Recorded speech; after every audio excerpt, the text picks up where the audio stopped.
group standing. Okay. Oh, here we go. Thank you, Mark. I forgot to do that. Okay. All right, so moved, just while it's being recorded, the minutes from last month were accepted as amended, and Mary's gonna send an update to them, to Phyllis. Okay. And I'm walking around, I'm handing out the agenda here. Okay, we don't have any guest speakers tonight, but we do have quite a few audience of citizens. Welcome. Would you like to identify yourself? I'm Sharon Ladd. Hi. Lynn Halloran. Hi. Judy Ortiz. Hi. Sue DeRocher. Hi. Mark DeRocher. Hi. Welcome. All right. Do any of you have anything that you'd like to share that would be outside the business of our normal, actually wouldn't necessarily know our normal process, but anything outside of, say, a permit or application or anything like that? Mike, Yeah. I need their addresses. Oh, I'm sorry. Share. 186 Route 87. Lynn. 132 87. Okay. 15 Columbia Landing. Can't hear you. 15 Columbia Landing. And Mark. 132E Route 87. See, she speaks for me, but we usually sleep. Sorry. I'm sorry, I can't stop the recording fast enough for those comments. Happens all the time. There's no 3-second rule. Yeah, I was gonna say, I don't have a buffer on this thing. Thank you. Okay. All right, thank you. So we, outside of any permits or anything like that, are there anything else that you'd like to talk to the advisory board about? No, okay. Okay, yep. Oh, Yeah, no, I just want to bring up the fact that I don't know what lake management can do about this, but I am trying to drill my own well because Okay. I am on a shared well with the new house at 134 Route 87. sure. And I don't know if lake management can help me with that at all, but I've been working with the contractor next door and with Eastern Highlands Yeah, to be able to do that, because I'm just concerned about the size of the house and, you know, that I've been on a shared well with them since I've Yep. been, when it was just cottages. fair enough. So, yeah, So unfortunately, we wouldn't be able to help you with that. That's really more of a town thing. And I think inland wetlands, maybe. I'm not even sure that they, yeah. So our purview as an advisory committee is just that. We're an advisory committee. We don't really do anything other than advise the board of selectmen on lake matters. So typically our purview ends at the lake wall, okay? And so anything kind of beyond that, we wouldn't be able to help you with. But we Mike, certainly, that would be the land use department. there you go. and I've been working with all of them. It's just been a very slow process.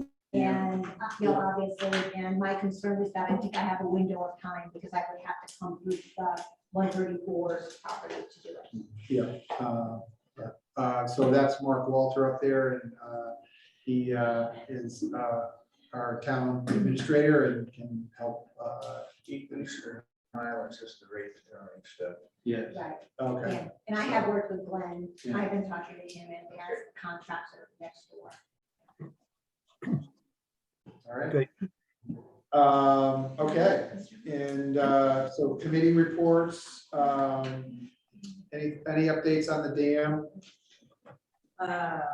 As of yesterday, we went to -1, so we're almost at baseline. So we Okay. gained 6, and I'll bet by today, 7 inches from the. Yeah. I didn't see any increase on my wall today, you know, it's Did- interesting, a lot of it is going into the ground, which is where we Thankfully. needed it, but I'm surprised really that there hasn't been a continuing rise as there usually would be after Yeah. rain. It kind of stopped rising when the rain stopped. Yeah. Yeah, The it ground was- was so dry. I think it's so dry. Utley was down also, so that had to fill before we got the stream going. I mean, compare that to a year ago, 5 inches created a 30-year event that we don't ever want to revisit. And now we got 4.8 inches and we went up 7 inches and we desperately needed it. Yes. Are we having any runover on the dam at all? No spillway as of Nothing. yesterday. Wow. No spillway. It was right there. It was- Yep. And the looks like poles are running 10 and 15% clear. Yeah. Yeah. And obviously it stays unchanged as closed, so. Mike, just as Yeah. update for dams, if I could. Sure. We are putting out to bid the gate repair or replacement of the gate dam. I don't know the details or how it will be done, but we're writing a bid spec right now. And it is funded. We have funding put aside for that repair. Also, Mono Ponds Dam was vandalized earlier. They pulled the Boards. wayboards, or what are they called? And we lost 1.5 feet of Mono Pond in a few days. Really? So we made the incorrect assumption, well, trying to contact Deep, but we finally heard from them that they did not pull them and they came back and replaced them. But we already lost 1.5 feet of water. Wow. Wow, he's right. Yeah, is there anything that we can do to help support Mono Pond, or is there? I guess just keep all your ears open in case anybody brags that they thought it was a great idea to dump Right. 1.5 feet of Mono Pond right in the middle of the worst drought ever. Yeah, okay, wow. All the more reason to make sure that our security is Yeah. good as the dam. Yeah, that's a great point. Mark, with respect to the dam repair, is that gonna be able to be done at any time of the year, or does it have to be time when the water's down, or what's? I would assume it would be best while the water's down, but I don't know the details of how it's done and how much they require in a drawdown. So I think we're going to learn all that, and I'll be reporting next month with more information. You think it's feasible to, is our RFP or whatever looking for them to do it this fall, or is it a year from now? That I don't know yet. So it's definitely one or the other, Henry. And Okay. that'll all come out. Mark, Yeah, Jim. is it, are they repairing the actual gate up, down below the water, or are they repairing, the actual screw that comes up and, to the handle, I think it's a gate below water, and what I need to find out is, can they do that with divers while Right. the lake still has water? Because I don't even want to think about draining the lake all the way to the gate level. Right. Yeah. So Anyway, more to follow. We're doing our homework right now, and we're working with a few companies. Okay, thank One you. would hope that a coffer dam could be done to prevent the need for going all the way down, or temporarily plug the pipe with Mark Vining. Where's the buffer button? Yeah. Yes, I was just gonna say, let the minutes reflect. Oh. Oh, poor Mark. Oh. We will not let him forget that. Oh. That was a good one. Yeah. Yeah. Are we gonna have to tell our attorney to behave himself? It's usually the other way around. Okay. Is that part of the scope of work, is to actually do it while at least there's water still in the lake at either high or low level? Is that? We're working on that scope of work right now, Mike. So I'll report that next month as to Okay. what we come up with. Okay. Has the RFP been out or you're working? No, it's not out yet. We're writing it right now. should, if we're writing it, I think we should weigh in on it and require that it be presented without it going down. And if they want to present a cheaper alternative with it going down, we can, but the lake has never been the same after it was drawn down the last time, so. I Right, think so we want- that's our goal, Henry, not to lower the lake. So I want to see if it's possible to repair the gate without doing that. Yeah, well, the RFP will request that that's our priority or Yes. designate that, yeah. Yes. Okay. Thank you. I gotta imagine there's technology out there. Yeah, no, I would think so too, and if Perhaps if it's an extra $40,000, we ought to spend the extra $40,000. Like you said, Henry, that coffer dam sounds like it might be a way to go, especially when the water. Mike, as exactly. chair, you might want to review that. Yeah, I would very much so, and if you'd like to review it. Could Mike review that RFP before it goes out? Sure. As chair of the board? Yeah, and That'd be fine. Henry, if you'd like to take a look at that, sure, that would be great. Thank you. Put in your minutes that Mike and Henry would like a look at the RFP before it goes out. Yeah, that would be great. Thank you. I'd Okay. be happy to do that.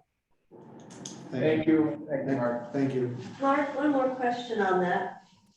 Since, and I know nothing's happened yet, but because of the vandalism over at Mono Pond, is there a thought process, maybe putting some sort of camera over at the gate?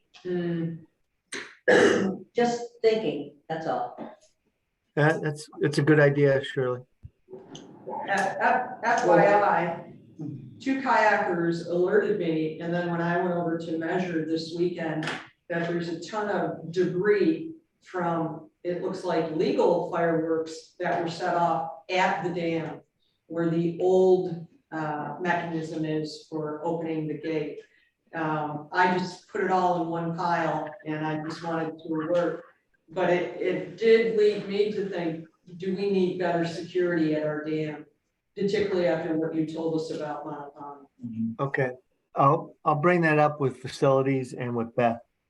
Yeah, and what my apologies, but is it just a lock that's on the gate right now? Yeah, there's just a lock on the wheel. On the lock wheel. On the wheel, But you right. can get in and out of the dam quite easily by Quite just easily. opening the gates Yeah. Or walking around it. or walking Yeah. around. Yeah. When I'm lazy, I walk around. So I, we may want to think about, is there anything that, any improvements to security of the dam that might be easy or practical Even putting during repairs? a sign on the gate saying that there's television or camera surveillance would be a good idea. There you go. Yeah, You may have to mount it on the old one, but at least advertise that's what's going on. I'll see if I can catch it with my Ring camera at my house. There we go. Yeah. That way we wouldn't be lying. Just something to think about, Mark, if there's an opportunity while someone's working there under a contract. Okay. Excuse me, Mike? Did Yeah, go ahead. you report on water temperature of the lake? Yes, we we don't have As that. of today, it was 75 at my dock. As of yesterday before the Was it rain, in it the was 79. Okay. Was it in the report? From, No, she just gives our temperature, our So air as of temperature. today, 75 degrees. Yeah. I didn't look before I came over on our dock. Just Yeah. the same thing. It was as So of in this the morning. region of 75 degrees, Bob. We had asked last month that it be part of the report from, We lost you, Bob. Yeah, he- I agree. he was, Moving forward, it'd be part of that. I know, but we haven't gotten it yet. it wasn't in the report from them? No, Well, the gatekeeper's log says that September 1st was 82 degrees. okay. but that was air temperature. The, We want water temperature.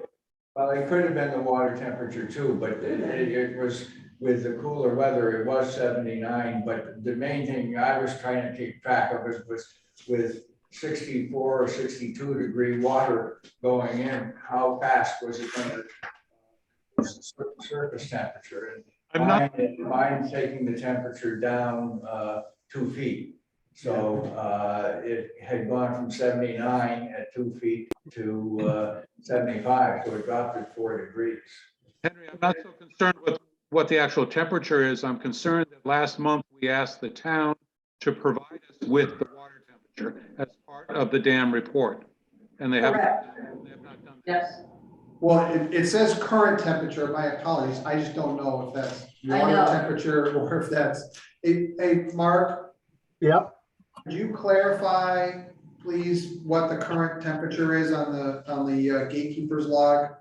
Whether it's water or air? Yeah, Okay. and moving forward, if we can replace current with either, with actually just moving forward, replace current with water temperature and measure it.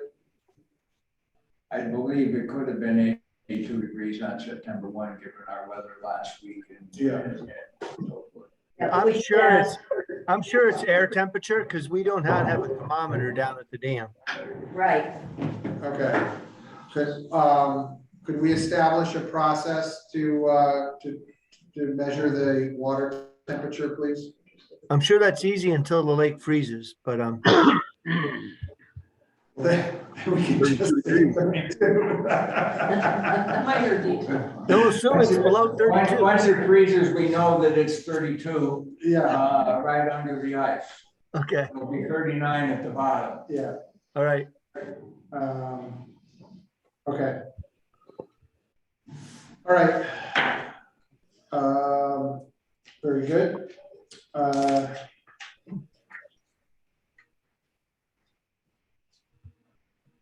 Fishing? Haven't heard anything. No. I'm still out there fishing. I would know that, we haven't, it's been a while since we've had a fish study, but we're definitely low on panfish, bluegills, pumpkin seeds, and so forth, I think due to our cormorants. And the perch population seems to be less than I've observed before. Okay. So, It's been at least 10 years since they came out and did that electric thing to count the. yeah, I don't know whether it was 10 years, but it's been a while, but I at can least check 5 or with- 6. I But can so check we, with Greg Bugby. yeah, we should They'd be think happy. about doing it next year or something, or at least try to look at that. Could I just report, I emailed Mary about this, I'm so excited about it. I saw a crayfish 2 weeks ago. And I haven't seen it since I was a kid, so it was very exciting. So I just wanted to. Thank you. So everyone knows Connecticut agriculture, Greg Bugby is the guru there, scientist. Measures for invasive species and measures for fish also. And he would either give me the right person, but they came out, it might have been 12 years ago. He sent me the report and we were real good back then. Yeah. I don't know. No, I think we're good for sports fishing, but I think that there's been some population. Eagles. Yeah. Maybe the Eagles. Well, the eagles seem to like the catfish. Yes.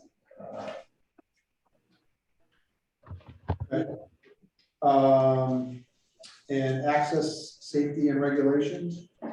You want to address anything here now, or? We have the town ordinance to talk about new business. I don't know if that's going to be part of that. Okay, we can, but anything as far as the lake patrol, Well, last week or last month, we talked about the lake patrol, trying to improve it. yeah, Mary's gone the extra length to try to provide information to the boat control. I think part of that as well. Maybe we can talk about that a little bit. Well, we provided what after we passed the motion for the standard operating procedures, which would be a year process to really evolve and develop this for the Marine Patrol. Yeah, Number one, the Board of Selectmen really didn't review it. There was some discussion at Marine Patrol that got a little emotional, and I don't think they really got to accepting that they should do SOPs, but I think they're open to it. And I'll double check with Mark and Steve Everett on that. Second, Mark gave me a bunch of data, and Jennifer LeBoy, 2017, 2019, 2020 data, and we took all the data and literally created 2 cliff note procedures, front and back for how to monitor the gate, front and back for how to work on the lake as Marine Patrol. They were laminated, they were to be passed out, and there was to be a training session. And as of yesterday, in speaking with the interim recreation director, that has not happened. And that's a little disappointing, because I think, Mark, we put a lot of work into trying to get this current Marine Patrol up to speed. And all I'm aware of is an email went out saying, these laminated cards are here, come pick them up. I don't consider that training. So I think that you and I can work together to outline exactly how can we help. It is disappointing because we've lost the season. The season is basically. Well, we've seen a number of violations over the past couple of weeks. Oh, yes, there's no doubt about it. And there'll probably still be some this coming Saturday, but the safety concern is when we have so many boats on the lake and boat traffic will now be down. But it's got to be a major focus for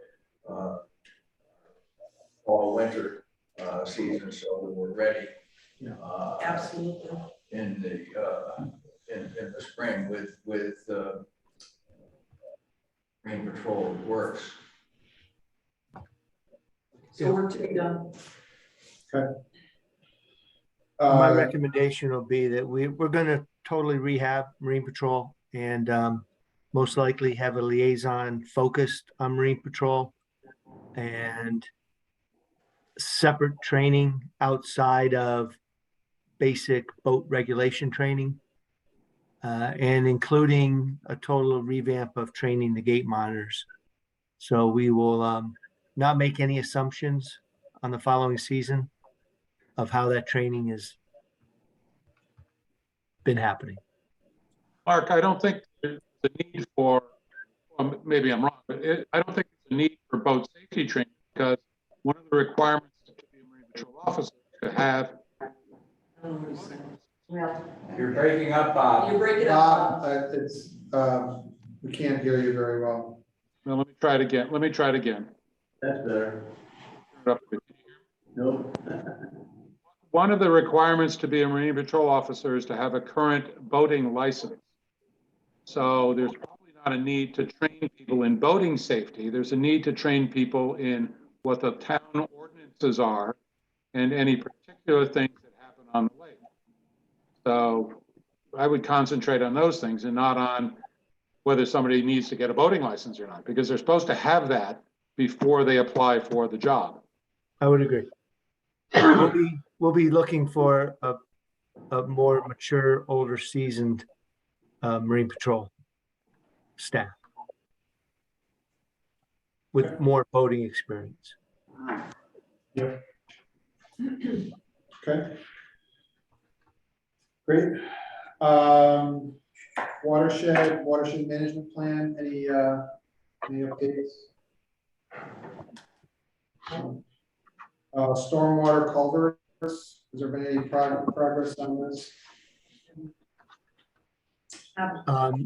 Not to date, except we have I am working with our engineers to make more progress with our designs on the 6 culverts we've identified. And then LMAC has provided further culverts that you've had as your top concerns. Those have not been looked at yet, but that'll be a goal this winter. Okay. Dam emergency plan. We've updated it.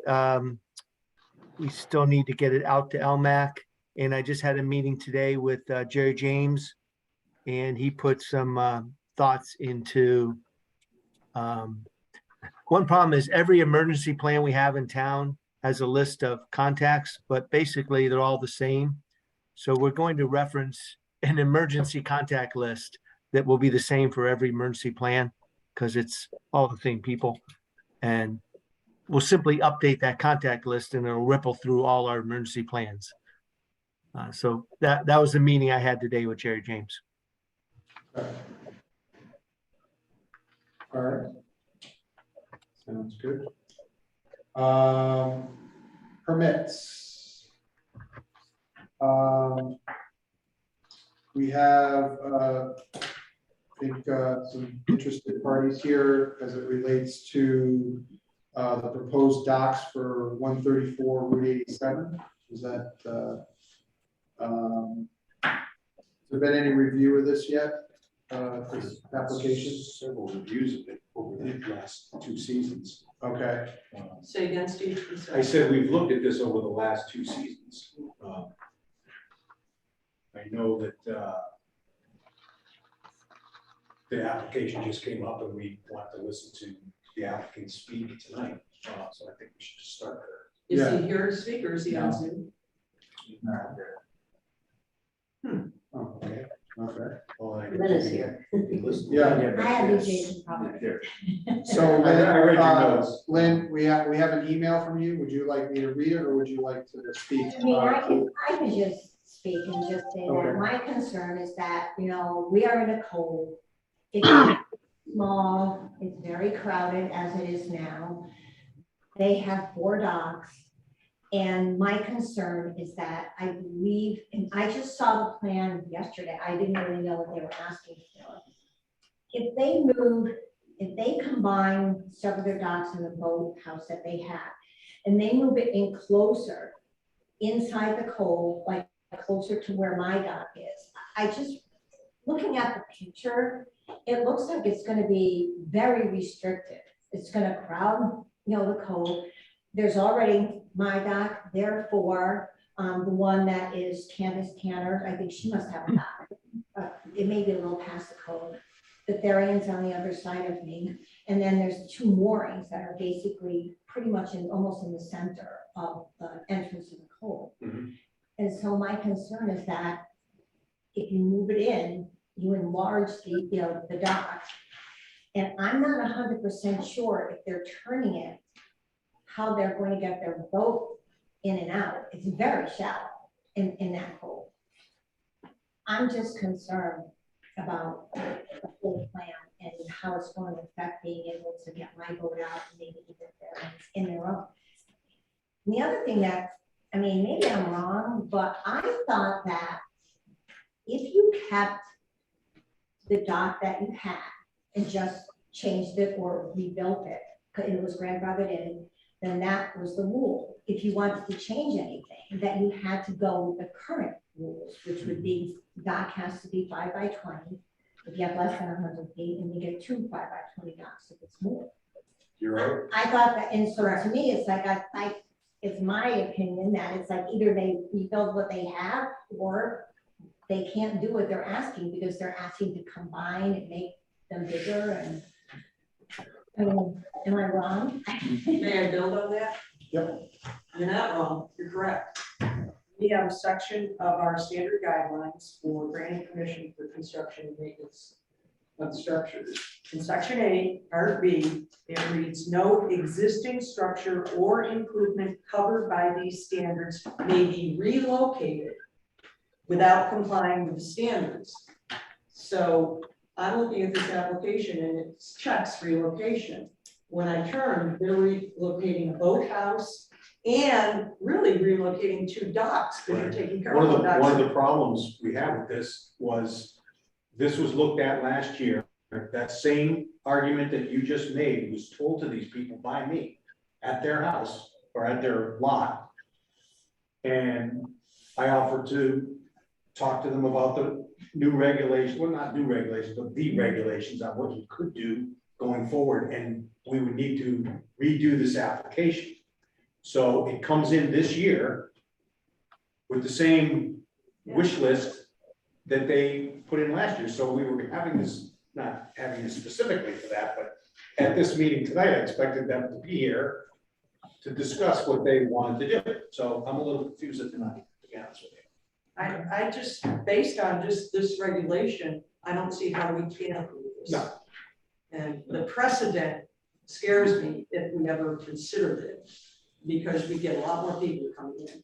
Oh, yeah. In point of fact, I know the DeRoche are here tonight because they wanted to do a similar thing, reduce their square footage of 3 docks to 2, how many years ago? 7, 20, and we're told they could not do it. So we already have precedent that our guidelines are working, and Well, don't think for a second that we were gonna argue that tonight, because it wasn't the case, at least for me as the person that kind of that heads up those types of projects. No, I'm glad. I'm just, I'm concerned because the size of the house and everything that's going on is obviously affecting my property.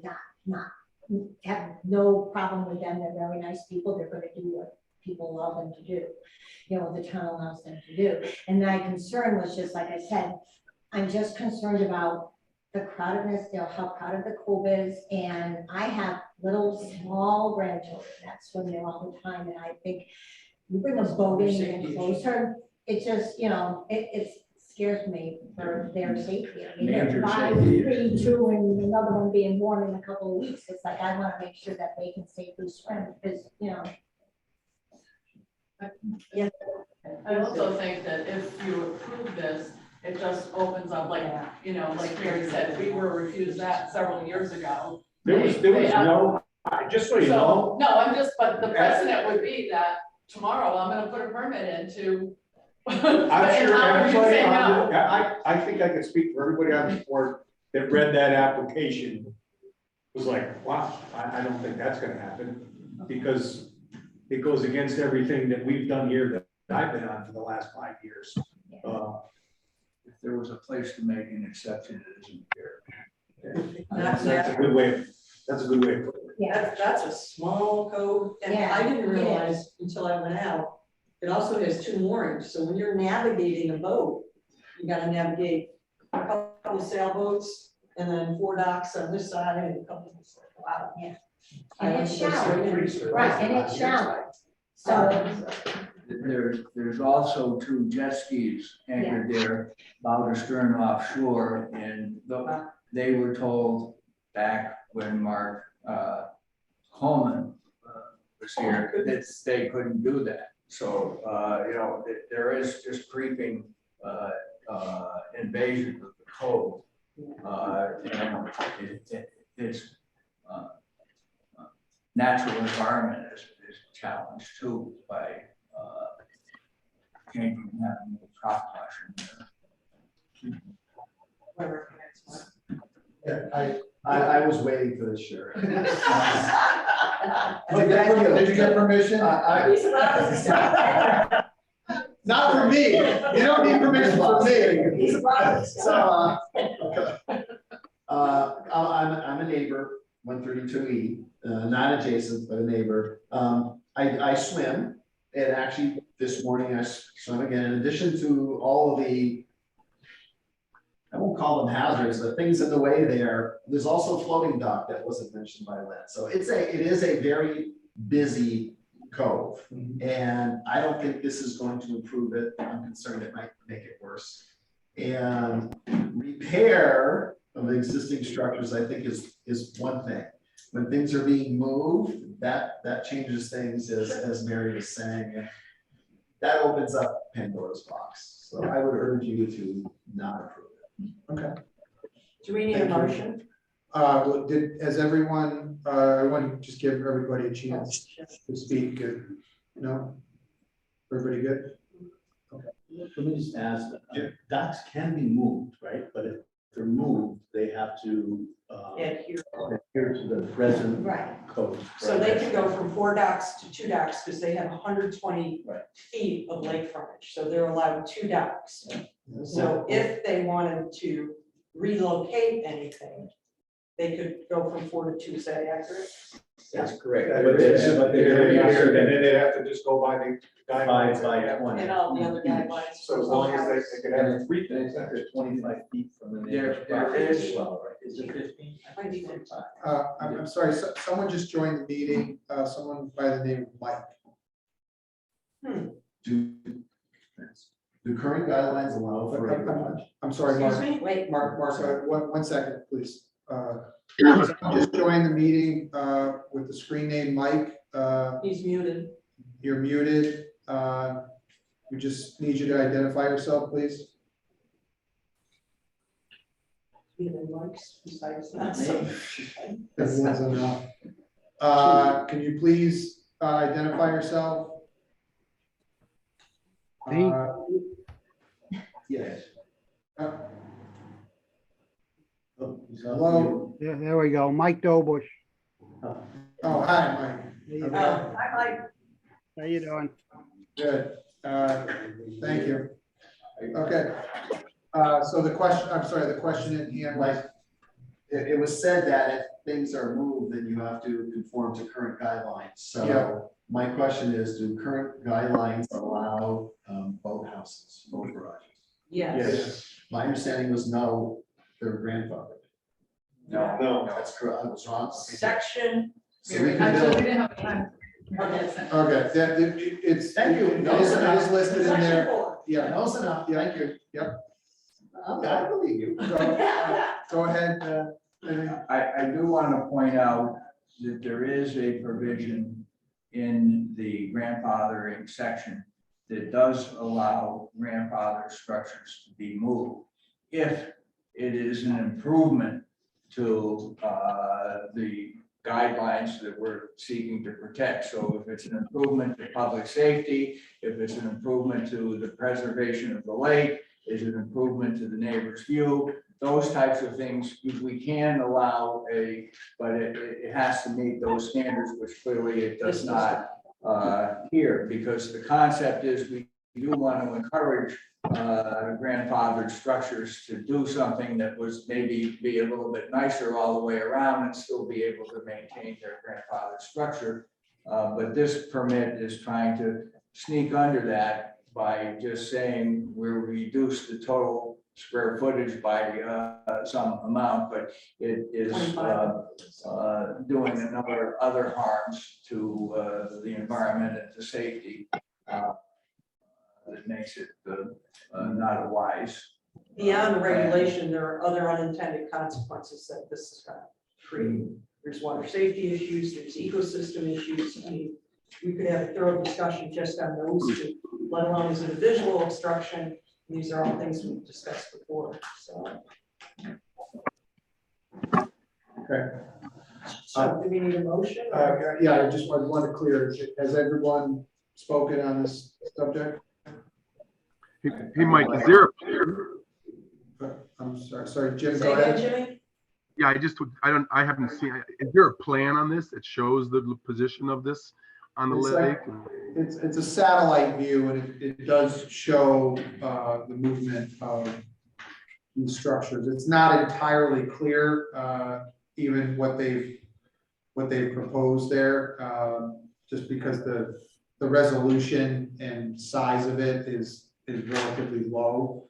But it shows enough to know that what they're proposing doesn't meet the guidelines.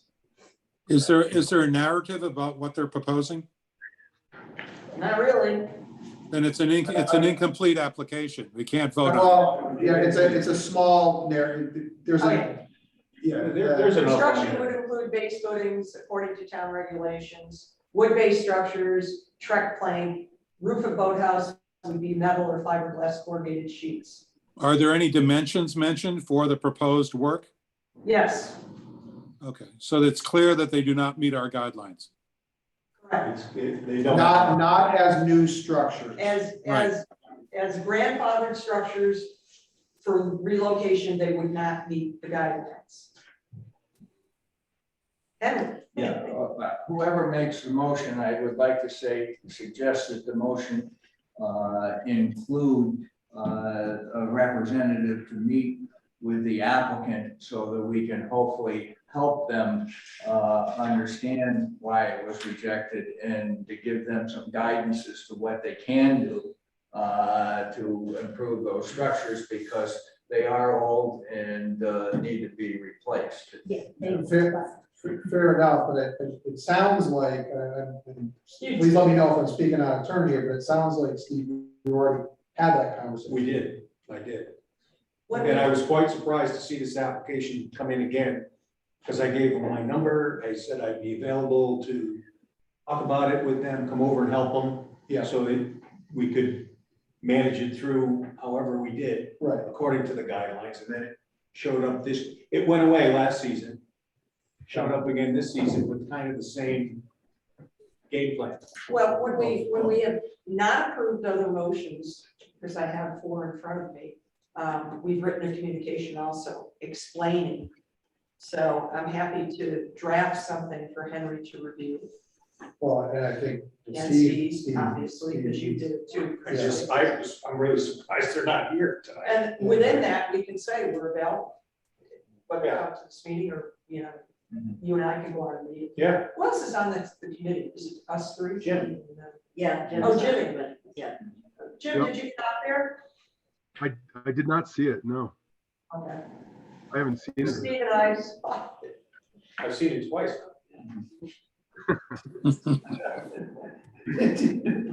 Well, and every time I go around the lake in my boat, I look at it. okay. All right, so there'll be a narrative on the response to Henry's point, and obviously just reinforcing what you told them. Yeah. And that we're here to cooperate. So we don't need a motion. Well, we Well, probably you do. We probably should have a motion, just because this, clearly this, you know, there's a lot of communication, and it's not straightforward. I think that was the spirit of what we were trying to reintroduce, so I will entertain a motion on this. Oh, let me see. How about something like motion that LMAC are we recommending or not approve? Now, well, We can't approve it. or we're not recommending to the town of, Right, excuse me, we're not recommending to the Board of Selectmen that this application be approved. because we not recommend to the Board of Selection, the applicant can put his name in and address, request to relocate based on the fact that relocation of a boathouse and dock triggers section 8 part B of our guidelines, and we can put in there the guidelines, which are what is it? No existing structure or improvement covered by these standards may be relocated without complying with the standards.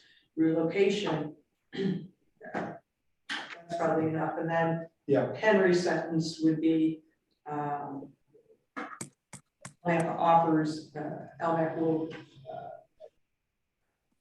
provide written communication as to the rationale and offers to meet with the applicant. Okay. That's fine. Did you get that? I wanted to do that before they resubmitted, actually. Do we have a second? A second. You second, okay, do we have any further discussion? All in favor? Aye. Aye. Aye. Any opposed? Any abstentions? All right, I'll write it out. so moved. Thank you for all your comments, appreciate your input. Okay, any other permits to discuss? Michael, you do have to admit, Mike, I don't have an address on. Oh, yeah, I'm sorry, Mike, Mr. Dovish, what's your address again? ELC is 3 Sleepy Hollow Road. And was there anything in particular that you wanted to? No, I'm just sitting in. You know, Always welcome. I'm gonna have something next month. I did email Isabella and with a rough plan, and I want to meet with her to try to hash out anything that is going to be a red flag before I file a permit with you, and also amend the application, the permit I already have in, or make a new permit. Great. Well, thank you. You're always welcome to join. So, budget review, Mark, are we, oh, I'm sorry. Before we leave I'm sorry. permits, I just want to give the heads up. I guess I'll talk to Steve down the street.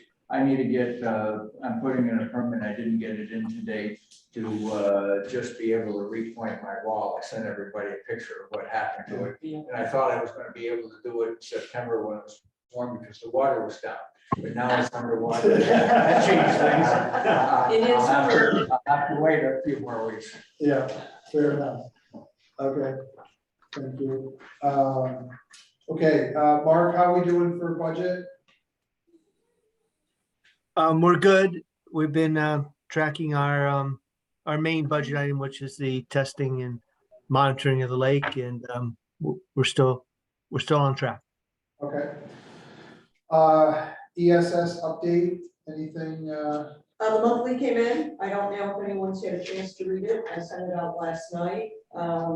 It's pretty straightforward and standard. Being this is a new company, it's going to take them a while to give us some historical perspective. But I think in reading this monthly, there was nothing that was alarming or that I think we should be alerted to, other than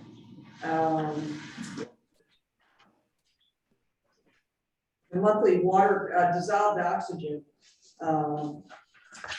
They're saying this is not atypical, but dissolved oxygen concentrations are suitable for aquatic life near the surface to a depth of 5 meters. Below this depth, oxygen levels drop to 5.0 mgs per hour, which can impact many species of fish.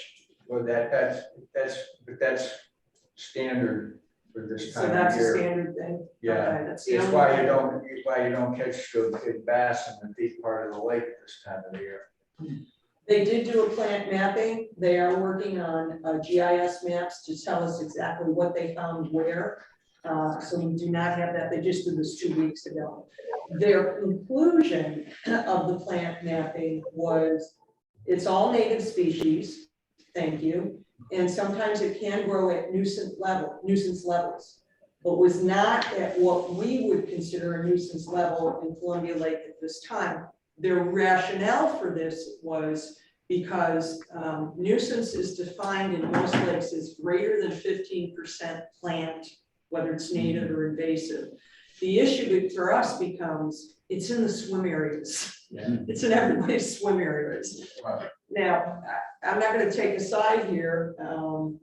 This is a natural ecosystem and plants are going to grow. And yet it's in a swim area. And I think I'm sitting on the fence in terms of what does this mean and what should we or can.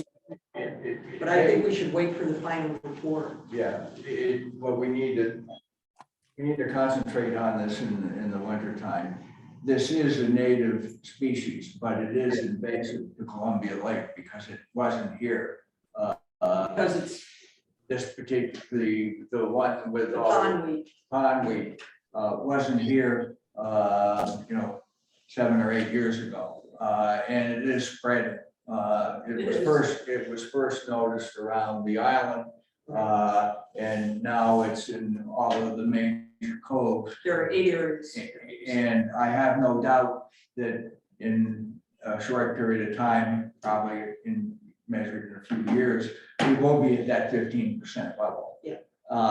And the question is, can you do something about it before you get that much that you have to try to get rid of and control? So I think when we get the full report. yeah, well, there's two types of plants that we've had that really have proliferated. There's one that sends a very thin, almost like a string to the surface. It has little flowers on it and then it dies down. This is one that comes up that has little leaves off of it, and it looks like a kelp bed because it develops, in a 3 or 4 foot patch. It is, occupying various sandy to muddy type bottom areas where the water is somewhere between 4 and 7 feet deep. And the whole east end of the lake is potentially game for this as is the Adoni Road area, It's Buell's in Cove. County, it's in Buell's, Yeah, it's on the island towards the town beach, it's on Route 87, and it's on Woodland.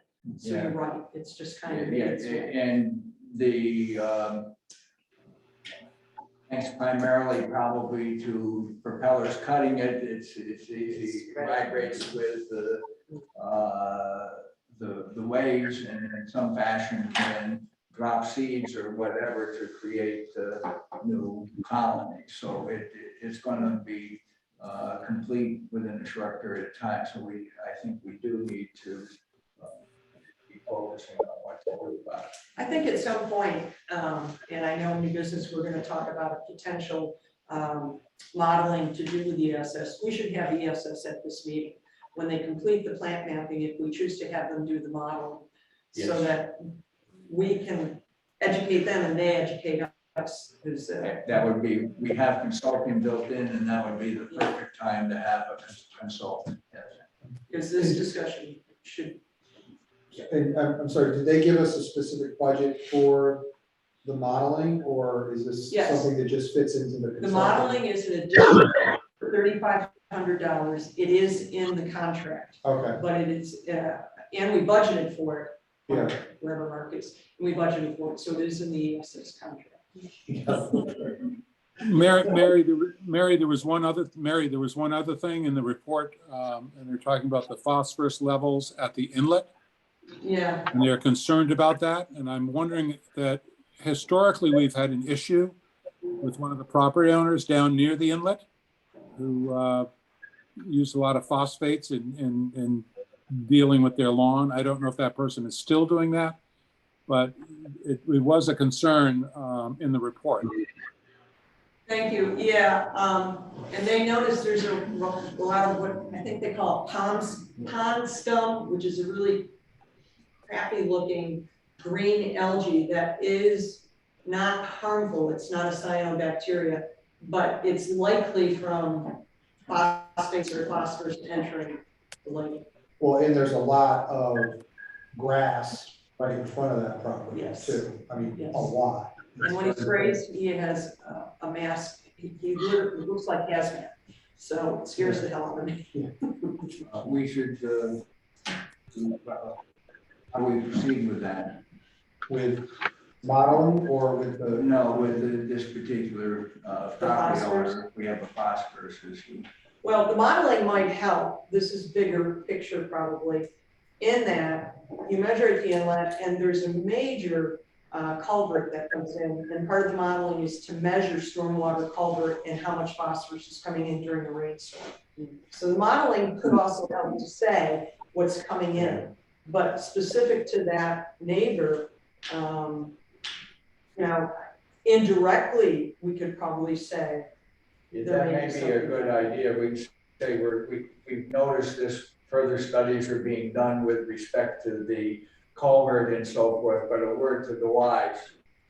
I'm happy to speak with him, I owe him a bottle of wine, so.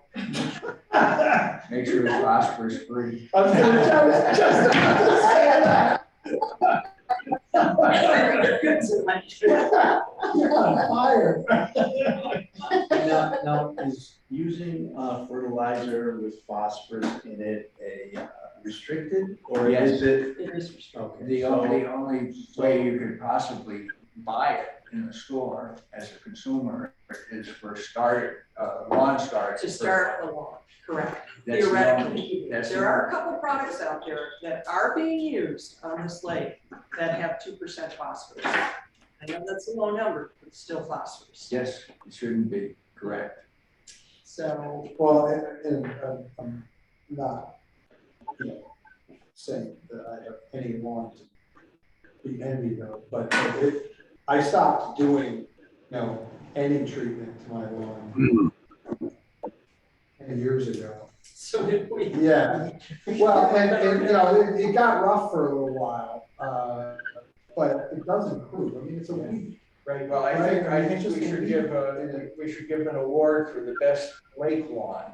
Who has the most dandelions, crabgrass? You know, it's all green. Come on over. Bring it, that is what we need to worship. I should have removed the 500 weeds. Yeah. Because I counted them when I took them out. Yeah. We've But been reading it's- that grass. There are some organic approaches that could be considered, and even nitrogen is, I stopped all of it. it's the second nutrient. Yeah. There's phosphorus. Now, how about that Jonathan Green stuff? That's supposed to have no phosphorus.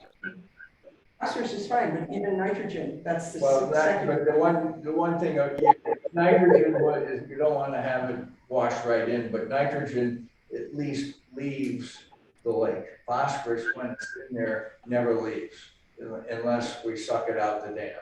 Yeah.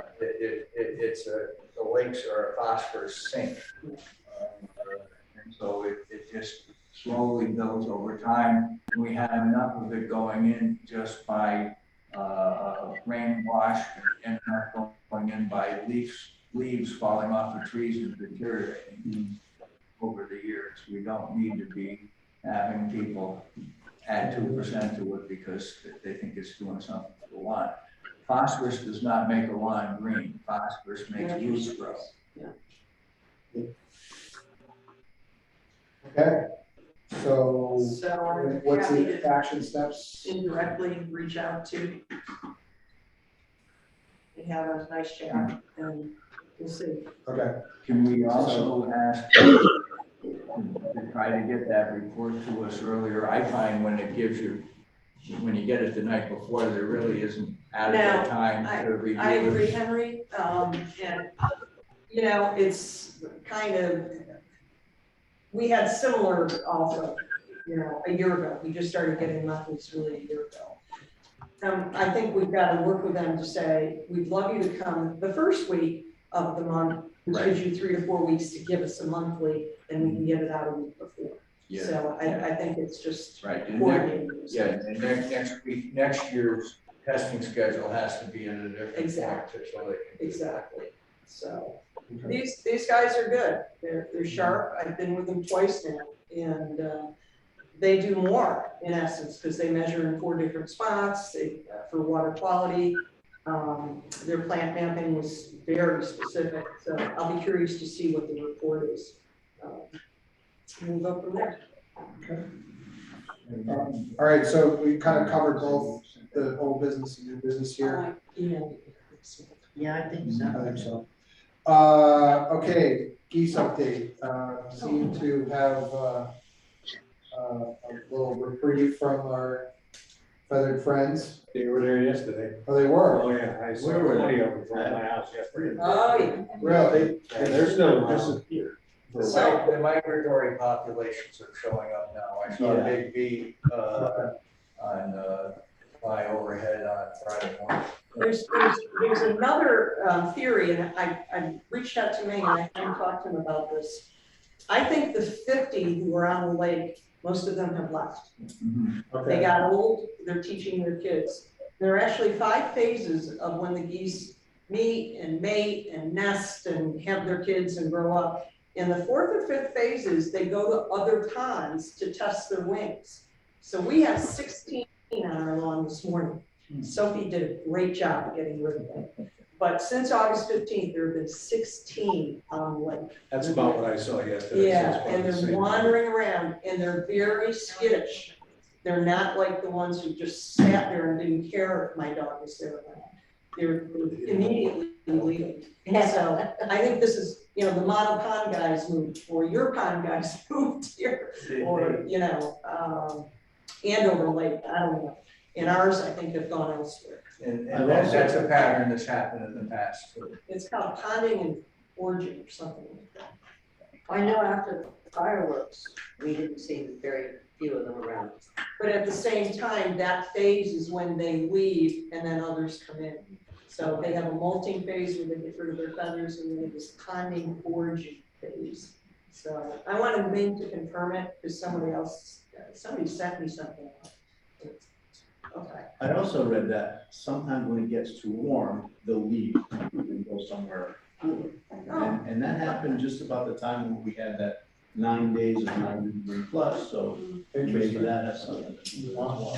Okay. So we have to open up canning booths by the shore. Yeah. So as far as action steps for me, I had backed off on, thinking that they were moved on. But do we want to try to engage the K-9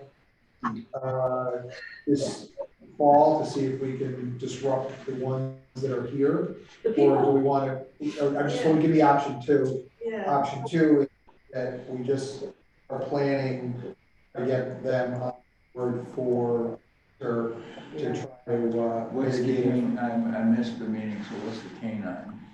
So there's a K-9 goose, Edgerly. Something yeah, to that. Edgerly family. Yeah. Central K-9 Goose Patrol. They have a service that dogs border collies to dissuade the geese from maybe here. And how are they deployed? well, there's a couple of different ways, but a lot of it becomes a very much a community initiative. And the more information we can provide them as the more they can respond to the geese when they're landing. And they would seek to go on property, private property, if I wanted them to. I'll give them property if we chose to, so that they could get to the geese and chase them away. And as well by boat, there's another way to do it by boat as well. They disrupt the geese from feeling comfortable in a particular place on the property. So my disappointment was they were gonna get a proposal to Mark like ASAP. Well, and then all of a sudden the Yeah. geese left Well, and it backed off. So and that's on me. If I misinterpreted Yeah. but we do have a choice to, continue with that. we will have migratory geese, and there's no sense in trying to deal with them because they're gonna be a flock that lands at night and a flock that takes off in the morning and so forth. But Yeah. what we don't want is the ones that come and swim Yeah, in the hole in the middle of the lake in the ice, and they get up on the ice and they deposit all of their droppings the same as they do on our lawns, but it becomes a big fertilizer pit. Have we ever had that in the winter? Yes. I'm not familiar with that. The geese and the seagulls, and they can keep the hole open by just swimming in it. It's the same as a bubbler by a boat. Right. So if we had, if that scenario sets up, it would be great if we could have some way of making them find another hole. Yeah. Mike. Yeah. Yeah, just my thoughts on that is that, come as much as the geese aren't as much of a problem right now as they were earlier in the season, chances are early in next season, they're going to be just as bad, if not worse, than they were this year. So knowing that if we initiate this program, there's going to be a little bit of a learning curve, maybe it's not a bad idea to engage them this, now and in fall, whatever, to figure out how it works best, what best way to go about it, a communication process. That way, come next year, when the geese, are inhabiting our lake again, which again typically get more and more each year. The geese numbers grow. We'll be ready, with a tried and true process, or hopefully a tried and true process. Yeah, and we haven't lost momentum on that, but that process doesn't start until the winter. Wait, say that again. Yeah, so the idea, I'm still working with them to develop a program so that we can get them on board by the winter so that they're ready to hit this in the spring. And they can also help with the nesting as well. Perfect. Oh, okay, I didn't realize we weren't far enough down the road yet, but that's fine. I think The initial rush, when the geese left, the initial rush, I had backed off on it. No, so, understood. Yeah. Yeah, but totally we're still pursuing to get, or try to tailor a proposal that works for everybody for next season. Okay. To, All right, and if to they get can ahead, help, to get ahead of it. yeah, no, that'd be great. If they could help with that, what is it called, coddling or whatever, that would be awesome as well. So. Yep. So, go ahead. I just wanted to, the last CLA annual meeting, that there was a decision made to create a committee that was going to look at this issue and report to LMAC and the town before April 2023. I'm not familiar with this CLA. Yeah, and we haven't done it yet. When we spoke at the CLA, it was a robust discussion and there were contentions on each side. There was some who didn't want to do anything and protect the geese, and there were those who want the geese to go. So the outcome of that was, can we work with the town, which I'm happy to do, with CLA members, and we had a few volunteer to create options that would hopefully, in a non-lethal way, minimize or disrupt the geese being on the lake. Yes. The dang This is thing a non-lethal. Yeah. The dang thing is once the youngsters get on the lake, they ain't leaving. Yeah, right. We're done. They ain't leaving. But we might be able to start them. Yeah. Well, yeah, I mean, can we stop them somehow from getting out of the lake? Can they live up the island? So we have not initiated that yet. And every bit of information that we've had, is that the earlier we can get this and the more of a process, community process that we can create, the more efficient this is for everyone. So I will continue to try to develop a program with Central Canine to see if we can get a program in place before the winter so that we're prepared for, the winter into spring, late winter into spring. Sorry. Non-conforming structures. What's that about? Well, there were a number of reports that were coming about. Is this about the rafts? Yes, Okay. and rafts and moorings that were Jet ski moorings, rafts. yes, there's, and one of the problems there that I've investigated is that Marine Patrol, that's not in the Marine Patrol's jurisdiction because those are our dock regs type of thing, but because of COVID, we haven't been really monitoring rafts, and people have been buying and selling rafts around the lake and moving them, and we have a number of inflatables that have come on, and we have regulations about inflatables. They're okay as long as they're pulled ashore and so forth, and some people do and some people don't because they probably haven't read the regs. So there's an education thing that needs to go on, and there's been diving towers built on rafts that don't have a permit because the guy next door has a grandfather one. We need to deal with that, and we need to figure out how that's done because of the fact it's not a Marine Patrol responsibility.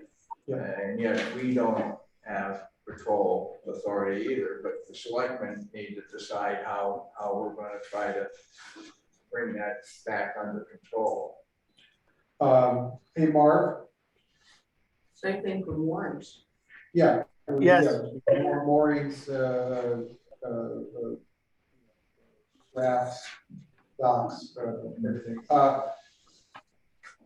Is there a way that we could ask the Board of Selectmen how they want us to, or if they want to work with us on this, or if there's,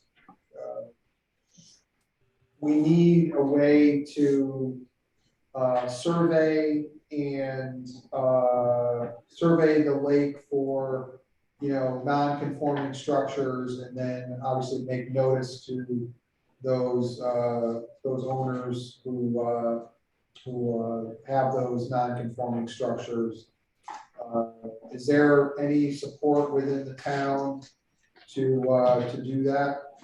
Sure. I think if you present me with a monthly report that I can pass on to zoning enforcement, it's something that we could then write a letter to the homeowner and inform them that they're out of compliance and what they need to do to rectify it. Right, so, okay, so are you implying that we as LMAC should be surveying the lake and identifying any non-conforming structures? I think you're the best opportunity to figure that out because my zoning enforcement officer does not have a boat or have knowledge of who's in or out of compliance. So I need information in order to enforce.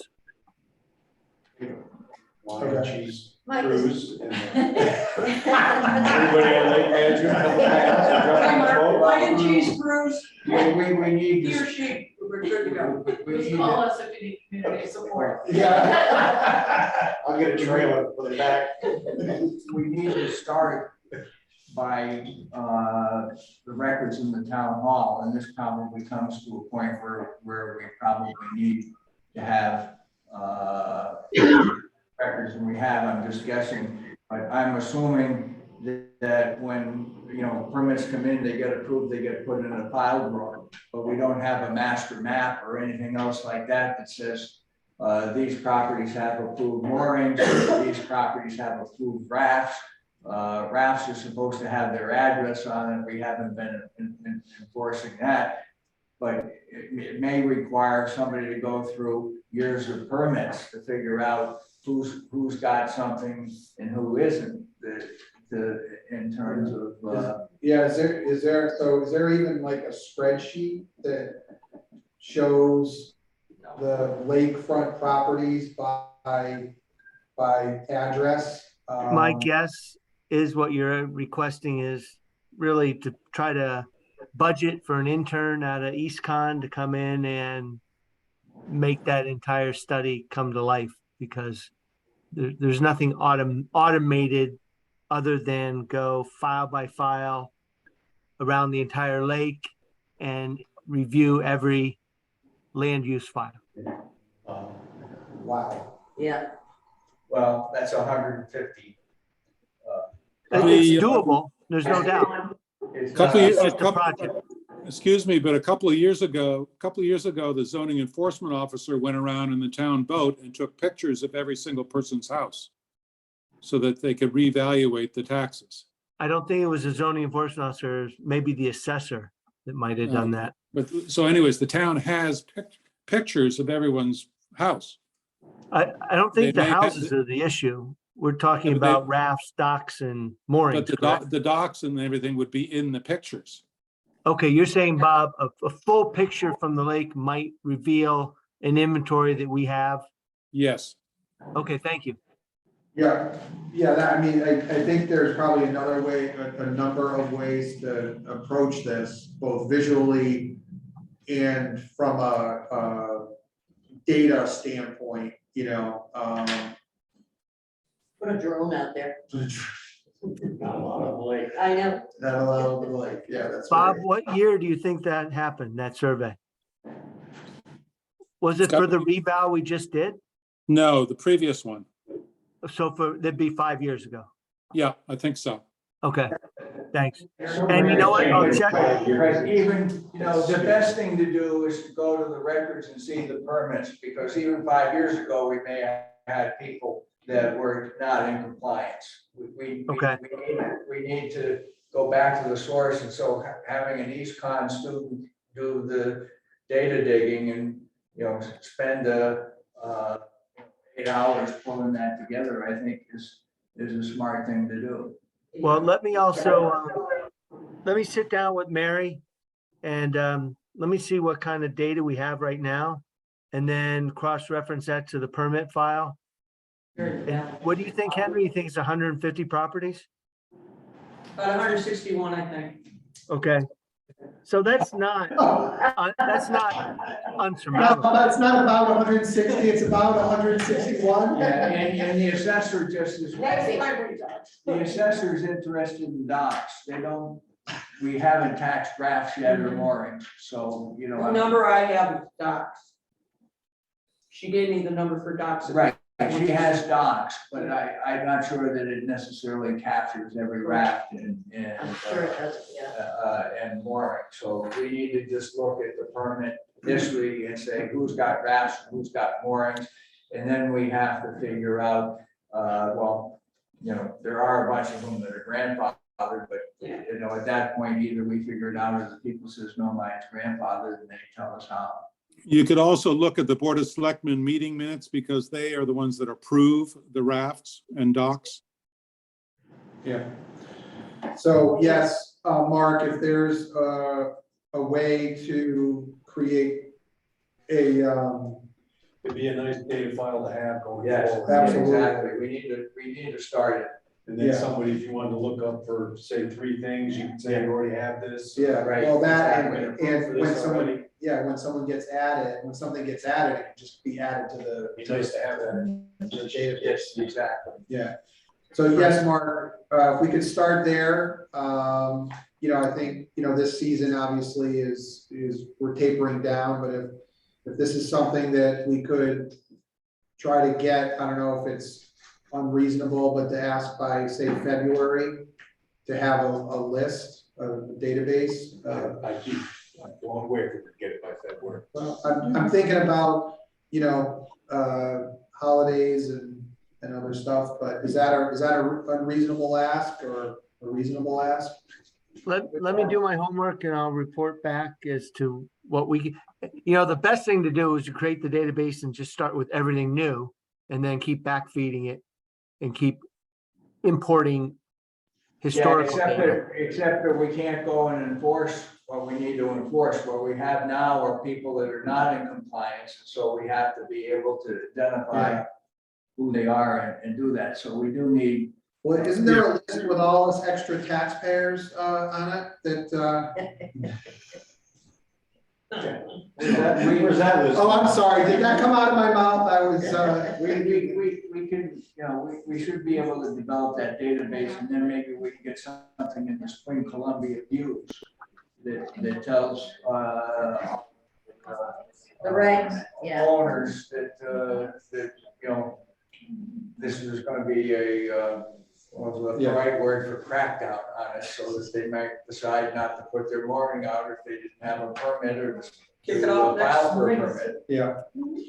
Okay, so, all right, Mark, if you could get back to us next month on at least, what the feasibility of this looks like, that would be greatly appreciated. Is there any, anything that goes on about the rafts that are kind of falling apart or sinking? There is. Because you notice there is one sinking over by the dam. Yeah, And it's been sinking and sinking and sinking. yeah, Yeah, I think the goal is, unfortunately with that, is you have to wait for the water to come down, get it into the shallow, let it come down, let it drain, and then you can take it out. Right now, it's too damn heavy to put on a boat trailer. yeah. Because it's full of water, so. Right. Is it a boat or a raft? It's a raft. The raft. Probably a homeowner wouldn't have a way of dealing with that, to be truthful. Right. No, well, that's it, other than the beaches. It's when the over water on goes down, you let it drain. It's in front of O'Neill's. It's in front of O'Neill's. Yeah. Yeah, it's their raft. No, not Dan O'Neill, it's father. Father, Okay. yeah, Bill O'Neill's. Was- Yeah. One of the Yeah, it's a pontoons. pontoon raft, Okay. and one of the tubes must have a hole in it. Okay, we good on that? So we leave it. Town ordinance on motorboats. I'm, based on timing, and we have a few other things, I'm wondering if we should carry this over. There are about 6 issues relative to the current regulation of motorboats on Columbia Lake. I can quickly tell you some of the issues. Town residents want to purchase new inboard outboard motorboats, and they cannot meet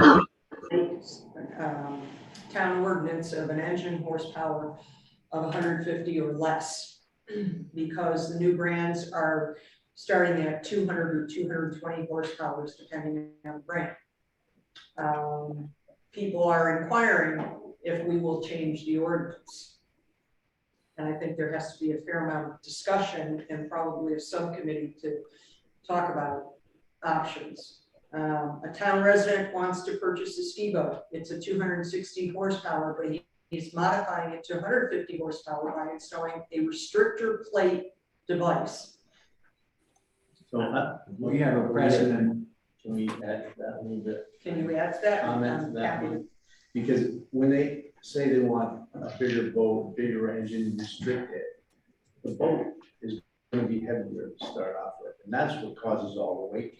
Yeah. It's the weight of the boat. It's not really the engine or the speed, it's the weight of the boat. So, I mean, you have to look at that too. And can our walls handle that extra weight? I know some of these Yeah. walls. I'd like to add something to that. I owned a marina for 9 years, and I was a Mercury dealer and a boat dealer. And you take a boat that has a 260 horsepower engine, needs that kind of power to get it up on plane and everything else. You cannot take a boat, a ski boat, and restrict it to 150 horsepower and have it be a ski boat. That is a laughable comment to even make. We have a precedent in the past where we've said that we're not going to allow these types of modifications, that the horsepower, we're not in the business of trying to figure out what kind of regulation you can do or remake you can do to an engine to figure out horsepower. We're going to go based on what the manufacturer says the horsepower is for a particular boat, and we may have to do research sometimes because we've had some trouble with manufacturers and dealers of personal watercraft modifying that, but generally you can look at the state registration and have the horsepower determined, because we have gatekeepers and it needs to be the KISS principle, keep it simple. And that's our job too, is to keep it simple. And we, in the past, have faced this issue with others, and we told them at that time, no, we're not allowing modification. So I should alert this person that there is precedent and no modification such as a restrictor plate will be allowed on this lake. I can also add, I went shopping for a new boat this year, and you cannot buy a little ski boat with an inboard outboard that's less than 220 horsepower. You can't buy it. I ended up buying a used one. And another problem is some of the pontoon boats that are coming out, the tubes are taller. I was gonna upgrade my pontoon boat, talking to Chick Schifrin. He has one right there sitting in his yard that I was gonna buy. And the height of the tubes now is taller than they used to be. So to have an 80 horsepower shaft, Oh, long shaft. you have to have a long shaft, start at 115 horsepower. Oh my God.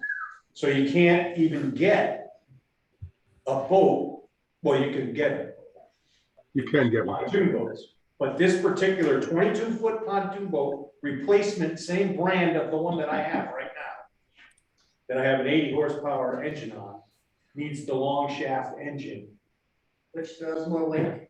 Well, it's not, I mean, It's not that, it's the height. you can't get the engine that will push the boat at Right. 80 horsepower. You gotta have one. You gotta have a long shaft which pumps up the horsepower. And they don't make a long shaft for an 80 even as a.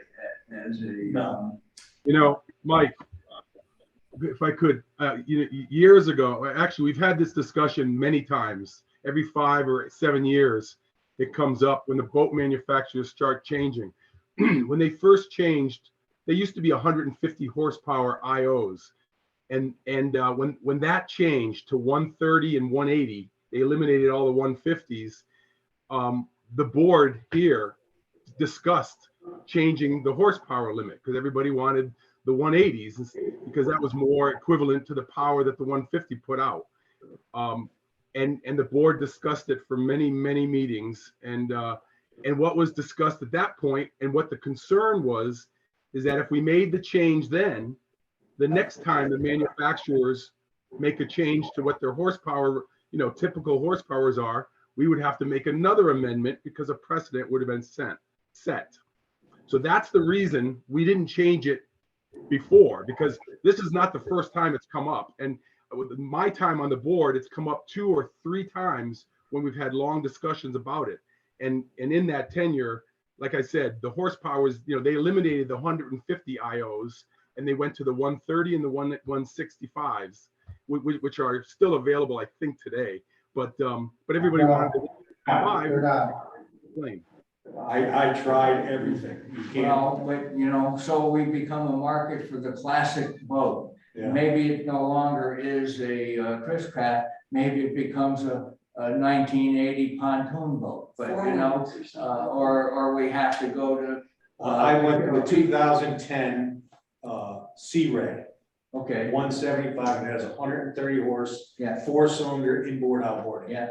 Well, we can still find them and maybe people will have to downsize their pontoon boats, but as Mike points out, it all makes for lesser weight and we can all still enjoy cruising around. It's not like we're seeing a lot of people doing tubing or water skiing these days, and those people can certainly continue to find those boats. And I saw the latest thing on Friday, I couldn't believe it, is somebody foiling on a surfboard. Yes. Yeah. So there are new technologies that have come along that. But Mike, I do think this is worthy of further discussion and investigation of what is truly available out there. Yeah. Because you know what I mean? If we're going to make a decision on it, we should have the facts in front of us like we did in previous years, and then we can lay it out for the town or the argument, whatever way we go, whether we go and increase it or not increase it. What do we do about the new boats that we know got put on the lake this year that are new that are over horsepower? Yeah.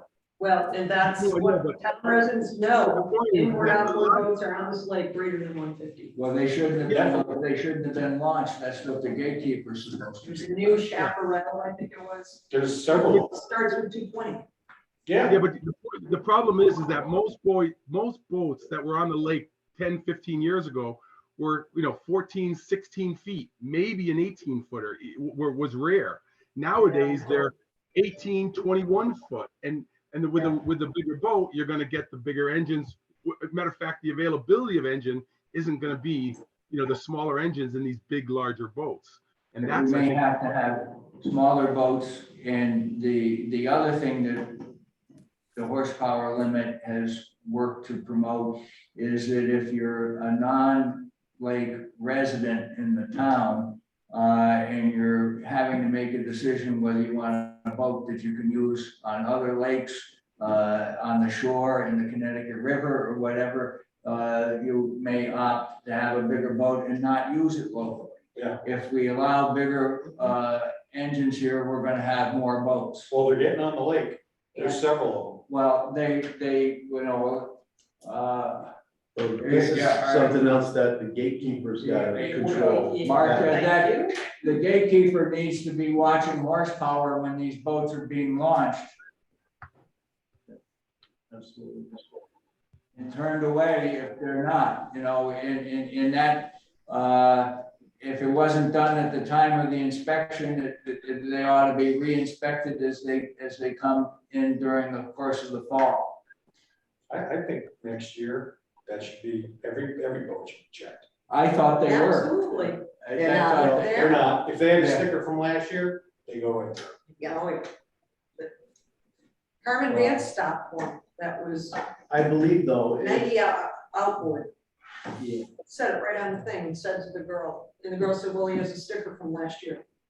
Carmen said, yeah, I think the registration part of the inspection is only done once. Well, no, it's supposed to be done annually because. people- Every year. That's right, People every do year it. it's done, because you get a new sticker every year. Right. The But registration the is thing back. is, this year it wasn't done, so. Obviously. they it wasn't gotta done do it. appropriately, Yeah. every time. Right. Now the weed control of that is supposed to be done on every boat, every time it goes in the water. Yes. Whoever, We know that's- whoever's doing the gate inspecting now is gonna have to be briefed on how to deal with the guff they're gonna get. Well, I got it on last week, or I've got my sticker, why can't I put it on, et cetera. So there's a PR issue here, but it needs to be shut down, Or we're gonna end up in trouble. right? Yeah. Yeah. You need to grow that beard long and manage that gate yourself, Mark. Yeah, you're on the Connecticut River, Yeah. what have you done at Columbia Lake? When we shower like once a week, or once a month, whether you need it or not. We'll get you a Canadian mounting uniform. There you go. There's a, excuse me, but there's another issue, I think, if we considered changing the ordinance about horsepower, and I believe DEEP will then review that change in the ordinance. And do we want DEP involved in anything with this lake? We've historically have tried to avoid their involvement. I think there are bigger issues than that, though, for the protection of this lake as a natural ecosystem, whether or not we choose to go to deep. Do we want larger waves? Do we want engines that churn up sediment from the bottom that create algae? I mean, there's so much research out there now that the bigger the boat, the bigger the engine, it's going to be more harmful, particularly to a 280 acre lake. We're a tiny lake. It's a small. We're not that big. So I think Yeah, I don't. Jim's suggestion of there needs to be some research on this, and there needs to be a committee or a subcommittee is probably warranted. Specific to what we do, because more and more people are asking, or more and more people are just doing it illegally. Yeah. Because You they can get a 17-foot boat, Tahoe, like this is one of the ones I found, and you can get a 75 horse engine outboard on it, and it's a ski boat. Yeah. So there is, Yeah. There's something out there. there's something out there that fits. Okay. That's lake. This lake. Chip did some preliminary research, because I called him to ask, I said, is this really true? I can't get a 135 anymore. And he came back and said, in inboard, outboard, you're probably not gonna find it. And the other thing he said, Jim, to support what you said was, these are now 20, 21 foot boats. These aren't Yeah. 18 and Yeah. 17-foot boats. Exactly. So it goes to Henry's comment, if we have to weigh all the options, then we have to discuss what's best for this lake and what's the best interest of this. And we approved 20-foot docks because we were doing 16-foot boats. I will say too, once you looked at the used market, there was a lot of them out there. Okay. With the boats with the little IOs. So guess You what? can get them. Yeah. You I want did. it, you can. We just have to get them and take care of them and nurse them along. That's right. And So is there Mike, any it's action Mark. you wanna take, Mike? What's that? Any action? you wanna take? Is there any action that we want to take on this, or what do we? I would move that we create an ad hoc subcommittee to look at this over the next couple of months and to gather some data on it. It almost should be part of the, Second, Do we have a second? Okay, further discussion? I would say it would be a good idea if not only did we have the dock permits and all that kind of stuff, but there should be a folder on each waterfront property that includes their watercraft Good point. all that stuff. Excellent. And then we have data for the whole waterfront. We have that partially theoretically, because there's a database that the gatekeeper keeps, and it was shown to me. They should all be in one folder, so when you talk about Yeah. it, somebody comes up with their dock or their Mark, mooring right? or their boat. Yeah, but We have that. Yeah, We only have that for motorboats. We don't have it for sailboats, canoes, paddle boards, so forth. But we do have it for motorboats. Well, one other thing you need to have on the committee's agenda is to outlaw those elevated water-powered jet skis that go up in the air. Those are outlawed. Guys, Well, we're having two different conversations. Okay. sorry. Mark, those are already outlawed. Good, thank you. Okay. and, Say again, Mark? There was a question about the elevated hydrofoil jet skis, Oh, and that Well, was, this isn't a jet, this is a surfboard. I understand that was a surfboard, that was not the question. The Okay. question was about a hydrofoil personal watercraft. That you fly around on. Which, yes, which What's was that? separate, it's something new. yes. My We master- talked about It was it. allowed? No, we talked about it a few years ago. Yeah, I think, yeah. When they became. Oh, and that was with that hose where you. Yeah, you hook it to the axle of your jet, and your jet, What is it? and you use the propulsion. Yeah. Yeah. If you're sending out a survey to those of us that have waterfront, we have a right of way on the side of us that's part of Lakeview Road. And people come from all over the place and launch canoes. I actually saw a small motorboat launched in there one day. So to me, those of us on the waterfront, well, we don't take our canoes or canoe or kayaks anywhere. But those are the ones that are coming in from who knows where. And nobody has. Is any this at the control. town beach? No, this is I'm right next saying to our right away. property. It's There's a a right of right way. of way. It's at the end of Lake. And I don't know who has access there. I'm guessing that more people are coming in than actually have deeded right of way. It doesn't belong to me, so it's not, but I see all these That's a good- things that's a good coming in point. from who knows where. That makes you. So you need, there's gotta be some, That's- I don't know how you regulate that. Well, our resident state trooper can go over and get parking tickets. They're not, but they're not parked there. They come, they get come, dropped they off. drop off, and then they come back. So they're not staying, they're not parking. We're- Or their They probably kids, park or at the the kids are beach. carrying the canoes down. What's that? Maybe they park at the beach and then go back. No, we're too far, or we're near Henry's. Well, We're on the other side. if they have a right to be there, you can't stop them. Right. If they don't have a right to be there, you can't. But I will tell you, I don't think anybody knows who has a right to be there, No. because I happened to look at a piece of property, actually two pieces of property in this area. And I asked the real estate agent, and I said, does this piece of property come with, lake rights? And it's like, oh, yeah, oh, no, and one said yes, one said no, and I tried to find out, I think I even went to the town. Yeah, they don't It's like, say. it's not really in a lot of the deeds, so that's the problem. It's like, I think people that are buying those houses, like if the agent says, hey, you got rights, it's like, oh, okay. So, we got kind of off topic. Do we So have a motion? We had a motion, we had a second, and we had discussion. Do we need the motion again? Yeah, the motion is we have ad hoc committee to study the town ordinances on motorboats, particularly with respect to horsepower limits, and to report back to the group by our January meeting. Okay, and we got a second from I think Steve. that's too long. And who, That's- and who would like to be part of that committee? I'll be on Okay, I'll be on it. okay, if four here. Except Mike, Jan, well, yeah. What, and Jim, were you on that as well? Sure. Okay, The So we historian, have four. there are five, Fine. I have Mary, I have Henry, I have Steve, I have Jim. and Mike. Oh, Mike, okay. okay. What about Mike? This is my full-time job. All right, all in favor? Aye.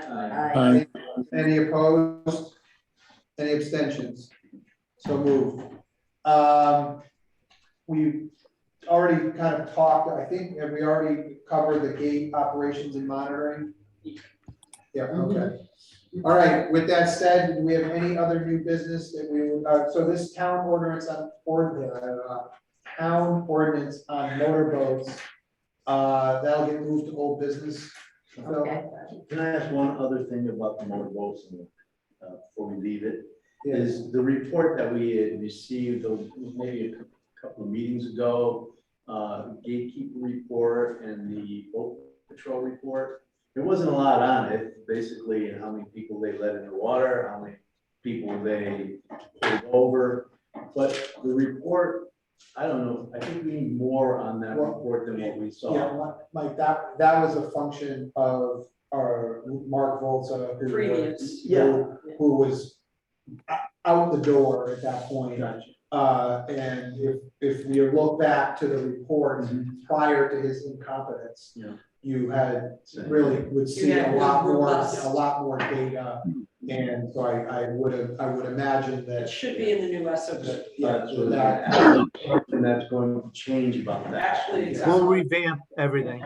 yeah, yep. Good. I got you. Okay, with that said, I will entertain a motion to adjourn. Well, we need one more. Oh, I'm sorry. The hydrologic modeling, is this group in favor of ESS doing an assessment of how phosphorus gets in this lake and the amount of phosphorus in the lake, which is a $3,500 already in the contract, already budgeted. It was done about 30 years ago, from what Chick told me. Chick Schifrin, so I think It it's time. was checked again. So is that a years after motion? that. Motion But to accept. when- the when- model. When's the Hold on. right time to do that? Yeah, hold on. When I, We have when we have a motion. Does anybody second the motion? I second it. Okay, we have a second. Any discussion, Henry? Yeah, why now? Why didn't we do it earlier?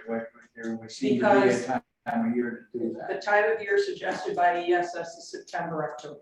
And we've got to give them time to figure out when a storm is, because they have to come out during a storm. Too bad we didn't have it, to collect stormwater drainage. They collect sediment from the drawdown. They collect, I forget. And I lost the battery on my computer. I reviewed But it. the problem I have with it is it misses lawn runoff from lawn fertilizers from the spring, and it misses, Not necessarily, they're still around. well, The guy was sprayed right next door the other day. well, but not necessarily phosphate, so, but the major influx of that is the spring season. Yeah, but And then, Well, the recommendation from our consultant is September, October is the ideal time. Really? That seems. and it's, And also, well, but they also deal with more with reservoirs than they do with residential lakes. The other thing you No, don't they have at don't. that time, We've had this discussion. you don't have people flushing the toilets after parties with lots of people at their houses or at summer cottages and so forth. So, I can certainly see that you need to have a storm for purposes of checking the culverts and so forth, but I'd like to have them come in and talk to us about that before. we But- did it. Okay, then we won't do it this year, well, if you're Eric, against it. excuse me, but weren't they again going to do it in the spring, if I was correct? I thought they were gonna do the modeling in the fall and then do it one more time in the spring. That was not my understanding. It was a one-time thing, and then they were gonna merge it with the data that ecosystem already has. Because I've sent them all the ecosystems data. So if this is a belief that it's the wrong timing, I will speak with the consultant. But I vividly remember, and I'm sorry, I don't have my battery working, that they recommended the September, October timeframe. So I'll ask why, and if we want to revisit it in October, but it may be too late then to do it, which is fine. I mean, you don't vote on it, I'm just questioning it because I have my Well, if it doubts, was, and so that's why I'd like to okay. know why. So again, the benefits of this, Mary, just to reinforce your position on it? As was done in the original watershed management, the water management plan in 1997. Yeah. It gives us a baseline of, we can compare to 1997, where phosphorus is coming from. It helps us make better decisions in terms of, should we focus on stormwater, septic systems, what's already in the lake, et cetera. And it's a modeling that is done typically, ecosystems did it too. Yeah. And this was part of their proposal. I know one of the reasons Beth Lunt accepted or wanted ESS was because of this data, because of other lakes she had worked on. And Mark, I'm sorry, I didn't mean to. No, that's Yeah. fine. Mark, this fits in our budget? Yes.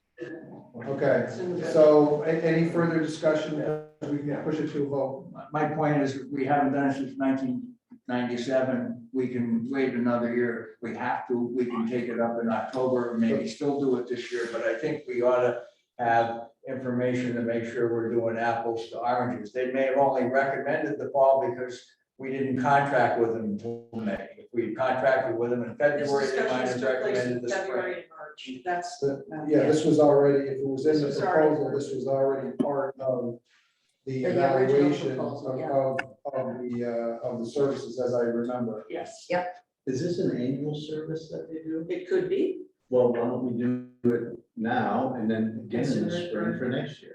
If there is valid, if there's validity, and I can call Carl tomorrow, our contract with ESS to see, would it be valid to do it in the fall of 1 year and the spring of 1 year? I think it's well worth the investment of $3,500 budgeted dollars. That's budgeted every year. Yes, No, it's No, not budgeted one time. it's budgeted this year. it's budgeted for this year, we It's go year to budgeted. year. Yeah, So it's we don't have budgeted. a time and materials contract, we have a fixed cost contract. Right.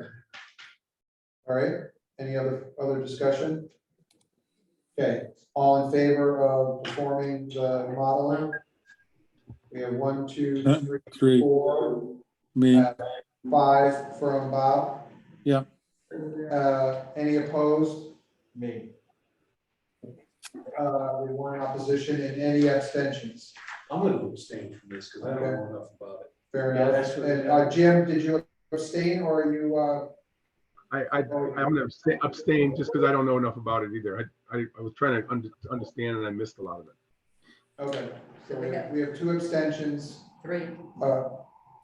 No, I voted no. Oh, he voted no. Oh, he voted no. Yeah, he voted no. Basically, I would abstain too, but I mean, the thing is, I think we should get more information and make it, not be making a decision at 10 and 9. All right, with that, any other activity for this evening? No? So Is it the moose did still not, open? it did not get passed, right? No, it passed. Oh, it passed. It That's passed. hungry too. I It think. passed 5 to 1. We do our own cooking. So, 5 to 2. yeah. All right, Five. Who were the 5? There were 3 over there. there was 1, 2, 3, 4, and Bob Powell was 5. Yeah. So, I will call Carl tomorrow. If there are any issues, I will call you. fair enough. If there are any issues or any questions that we can Would always preclude that we back should off. not. Yeah. Fair Well, when we did the original, just a quickie before you adjourn, when we did the original proposal, I'm gonna jump out the window. no, you, and Jim and I did it, right? Jim, if you recall back in the modeling, why we held on the modeling, we thought it was really a good idea, but we didn't know if we could get it into the contract and have it budgeted. Yes. Yeah, I remember talking about that. What's We the did question? it option. Yes, we did. And then they included it in the contract for this year. No, but we included it as option. Correct. It's our decision to make. Yeah. But it was also, more Budgeted. importantly, it was budgeted for. Correct. It was budgeted for, yeah. Okay, can I please, Yes, now. please get a motion to adjourn? Oh, we have one. Do we have a second? Second. Thank you. All in favor? Hey. Good night, everybody. Thank you. And for the audio, we started the meeting at 7:04. Thank you. All right, You're Good night, all. stop the recording. I'll stop recording.